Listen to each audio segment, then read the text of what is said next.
This speech is my recital. Hello one and all, and welcome to my instructional development for social studies educators video.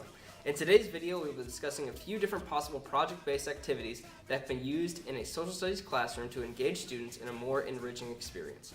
We all know that the subject of social studies has been struggling in classrooms all over the country, and according to an article by Mark C. Shug, Robert J. Todd, and Robert Beery called "Why Kids Don't Like Social Studies," the main reason why kids don't like social studies is because of the lack of instructional strategies that are offered to students inside and outside of the classroom. After reading this article, I have come up with a few different activities and projects that will help any social studies teacher engage their students into a more engaging social studies classroom.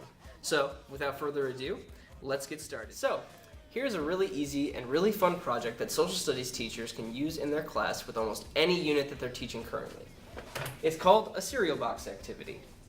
Materials that you'll need include the following: an empty cereal box, any construction paper will do, rubber cement or glue, and markers of any kind. I like Sharpie the best. And here is the finished product, a really cool looking cereal box. The project involves creating a cereal brand that goes along with the unit you are teaching. For instance, in a classroom that I observed in my undergraduate years, they were studying the effect of different drugs on the human body. So the students were assigned to design a cereal box that corresponded with a certain street drug, tobacco, and alcohol-based product that affects the human mind and body. Then the students give their researched information on the drug's effects on the side of the box, usually where the nutrition facts are. Then, as you can see, the students are even able to put games on the back of the cereal box that correspond with the brand of cereal that they are using, depending on which unit that they are studying.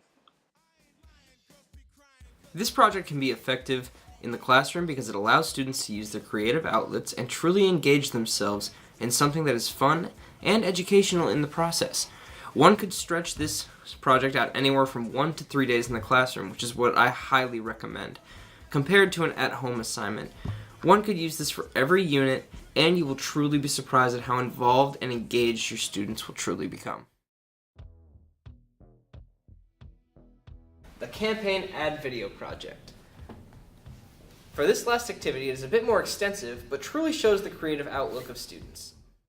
Materials that you will need include the following: a video camera to record the video, a flash drive to transfer files to a computer desktop to hold the files, a video editing program to edit the video, and then a projector of any kind or television to stream or watch the video live.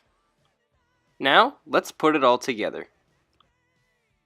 This idea comes from a time all the way back to my little old middle school days. Basically, my teacher, Mr. Snyder, had a project plan that involved us creating a video ad campaign that supported postmodern era presidential candidates. Depending on your group, you supported either one side or the other. So, how this project worked was the class was split up into 2 research groups that did their research on what views of each candidate were at that time. After collecting a fair amount of research on these individuals, we broke out into 2 different classrooms that supported one candidate or the other. As a group, we created a script with a storyboard we then used to convey the message or belief of each political candidate was supporting at this time. When we had finally completed the project, we came together again as a class, and we watched the ad campaigns that supported either candidate and decided who we thought would win the hypothetical election.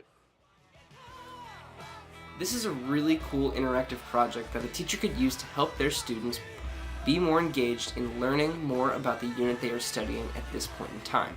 You could split groups up into 3 or 4 people so that each group's participant would be forced to participate in order to gain full credit for the experience.